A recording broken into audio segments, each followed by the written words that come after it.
Welcome to lucky lotus. చిట్టి చిట్కాలు.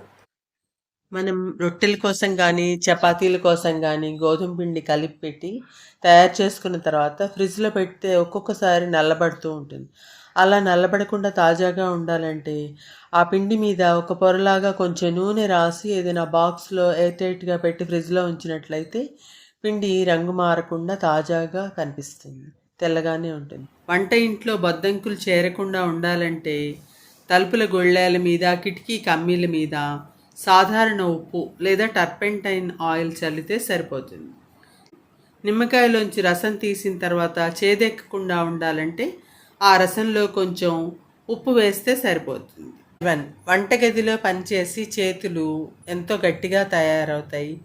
వాటిని స్మూత్గా చేసుకోవాలంటే బంగాళదుంపలు ఉడకబెట్టి ఆ గుజ్జును చేతులకి రాసుకుంటూ ఉంటే అవి మృదువుగా తయారవుతాయి. నెయ్యి ఎక్కువ కాలం తాజాగా ఫ్రెష్గా ఉండాలంటే ఆ నెయ్యి ఉంచిన గిన్నెలో చిన్న బెల్లం ముక్క వేసి ఉంచినట్టయితే నెయ్యి చాలా తాజాగా ఉంటుంది.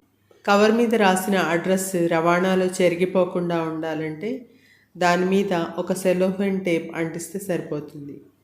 అలాగే లెదర్ షూస్ చక్కగా పాలిష్ చేసినట్టుగా మెరుస్తూ ఉండాలంటే అరటి తొక్క లోపల భాగంతో పాలిష్ చేసి చక్కగా ఒక క్లాత్తో తుడిస్తే షూస్ మెరుస్తూ పాలిష్ చేసినట్టుగా ఉంటాయి. ఆకుకూరలు తాజాగా ఉండాలంటే కాటన్ క్లాత్లో చుట్టి పాలిథీన్ కవర్లో పెట్టి ఫ్రిడ్జ్లో పెట్టుకుంటే ఎండిపోకుండా చాలా రోజులు ఫ్రెష్గా ఉంటాయి. అలాగే నిమ్మకాయలు ఎండిపోకుండా తాజాగా ఉండాలంటే ఒక్కొక్క నిమ్మకాయని న్యూస్ పేపర్లో కానీ టిష్యూ పేపర్లో కానీ చుట్టి ఒక జిప్లాక్ కవర్లో ఉంచి రిఫ్రిజిరేటర్లో పెడితే కొంతకాలం తాజాగా ఉంటాయి. పెద్ద ఉల్లిపాయలు కట్ చేసేటప్పుడు కళ్ళు మండుతూ కంటి వెంట నీరు కారుతూ ఉంటుంది.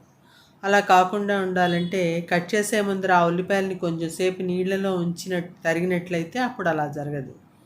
అలాగే ఉల్లి పొట్టు చాలా తేలిగ్గా ఉండి తీసేటప్పుడు గాల్లో ఎగురుతూ ఇంటి నిండా పడిపోతూ ఉంటుంది. అలా పడకుండా ఉండాలంటే పక్కన పాత్రలో నీరు పెట్టుకొని తీసిన పొట్టు దానిలోకి వదులుతూ ఉన్నట్టయితే సరిపోతుంది. సాంబారు, పులుసు మొదలైన ద్రవ పదార్థాలు వండేటప్పుడు అవి తెరులుతూ పొంగిపోకుండా ఉండాలంటే గుంట గరిటెను బోర్లించి ఆ ద్రవంలో ఉంచిన లేదా ఒక చెక్క గరిటెను ఆ గిన్నెపై ఉంచిన ఆ ద్రవం పొంగి బయట పడిపోకుండా ఉంటుంది.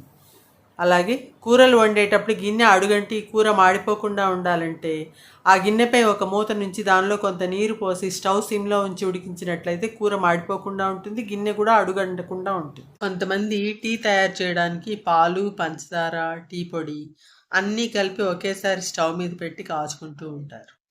అలా కాకుండా నీరు బాగా తెరలపెట్టి ఆ తెరులుతున్నప్పుడు కనుక టీ పొడి వేసినట్లయితే ఆ టీ సువాసన బాగా చక్కగా ఎలివేట్ అవుతుంది, ఎరోమా చక్కగా వ్యాపిస్తుంది.